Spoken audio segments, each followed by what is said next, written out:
Բարև սիրելի ժողովուրդ, ուրեմն իշխանությունները դեռևս հանրավակներից առաջ մեզ սառը ցնցուղներով փորձեցին վախեցնել, ես այսօր ասում եմ, այդ սառը ցնցուղները ավելի լավ էր կիրառեիք, քան անամոթաբար երեխաների ետևում թաքնվեիք։ Քաղաքապետը շատ ավելի ազնիվ կլիներ, եթե ինքը այսօր այնտեղ պարեր եւ ոչ թե երեխաների ետևը թաքնվեր։ Կարծես այս իշխանությունները մոռացել են, որ երաշխը ընդամենը մի քանի կիլոմետր հեռու է։ Փորձում են երկիրը մինչև վերջ դատարկել։ Սերժ Սարգսյանն ասեց, ես չեմ կարող երաշխավորել, որ մինչև Երևան չեն հասնի։ Բա որ չեք կարող երաշխավորել, ինչու ես թույլ տալիս, որ երկիրը մարդաթափ լինի։ Բնակիչը գնա, որ մենք կարող ենք անպայման ու կարող ենք երաշխավորել այդ անվտանգությունը։ Մեր քաղաքացիների հետ միասին, որովհետև իրենք կռվեցին, իրենք իրենց արունը թափեցին եւ ազատագրեցին եւ Արցախը եւ պաշտպանեցին Հայաստանը։ Մեր առաջին զոհերը մենք տվեցին գերացխում։ Սա անթույլատրելի է։ Սա անթույլատրելի է։ Մեր համարեական չէ, թե ով կգա իշխանության, մեր համարեական է, թե ինչպես կգա իշխանության։ Իշխանության գալացողը պետք է ունենա ժողովրդի վստահությունը, ժողովրդի քվեն, իր մեջքում պետք է ունենա քաղաքացուն, որը պատրաստ է պայքարել երկրի համար։ Այդ դեպքում միայն մենք կարող ենք պաշտպանել մեր երկիրը։ Եվ մեր ասածը ընդամենը մեկն է. թողեք հանգիստ գնացեք,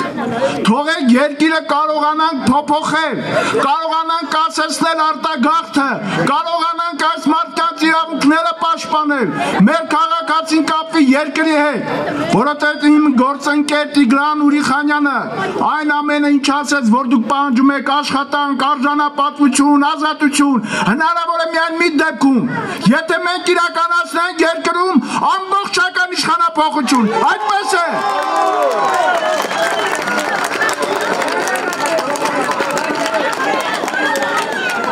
Ժառանգության անունից կարող եմ հստակ ասել,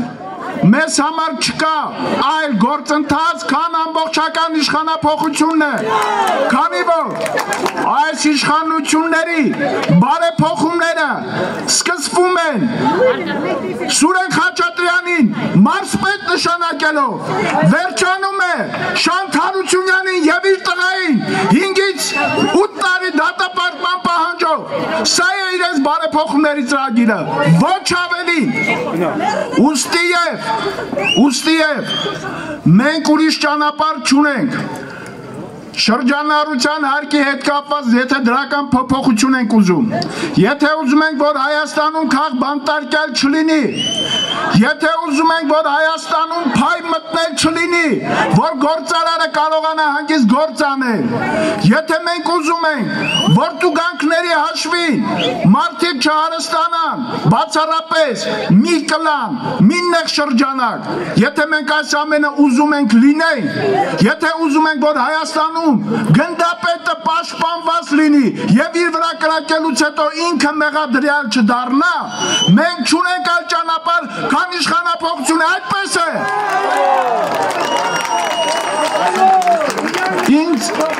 Ինձ շատ հարգելի մի կայքեջի խմբագիր այն օրը մի հյուրի հարցրեց. երեք խորհրդանական ընդդիմադիր ուժերը վարչապետի փոփոխություն չեն պահանջում։ Ինչի չեն պահանջում, ասեմ, թե ինչի չենք պահանջում, որովհետև Հովիկ Աբրահամյանի փոխարեն ես արդեն իսկապես Լևոն Զուրաբյանի հետ ստիպված եմ լինելու համաձայնվել, վարչապետը փաստորեն այդ օրը հաստատեց այդ խնդիրը, վարչապետը դառնալու Սուրեն Խաչատրյանը,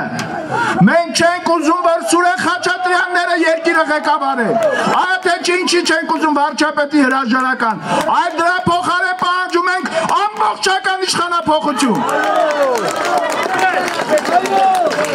Սիրելիներս, Հայաստանում եզակի իրավիճակ է ստեղծվել, իշխանությունը մենակ է մնացել, ընդ որում իր ներսում էլ խմորումներ կան լիքը։ Հայաստանում եզակի իրավիճակ է ստեղծվել, խորհրդարանական 3 ընդդիմադիր ուժեր Այսօր միասնաբար կանգնած մեկ պայքար են իրականացնում երկրում համեմատական փոփոխություններ իրականացնելը մենք բոլորս այդ հնարավորությունից պետք է օգտվենք մինչև վերջ այլ շանս չի լինելու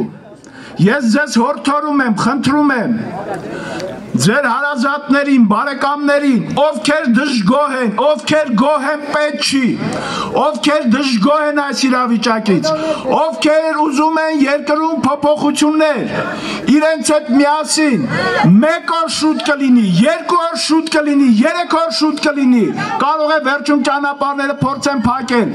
եկեք Երևան, հոկտեմբերի 10-ին ժամը 6-ին միասնական պայքարենք, միասնական օրակարգ անենք, միասնական հարցադրումը իրականացնենք իշխանափոխության եւ միասին իրականացնենք դա հաղթանակ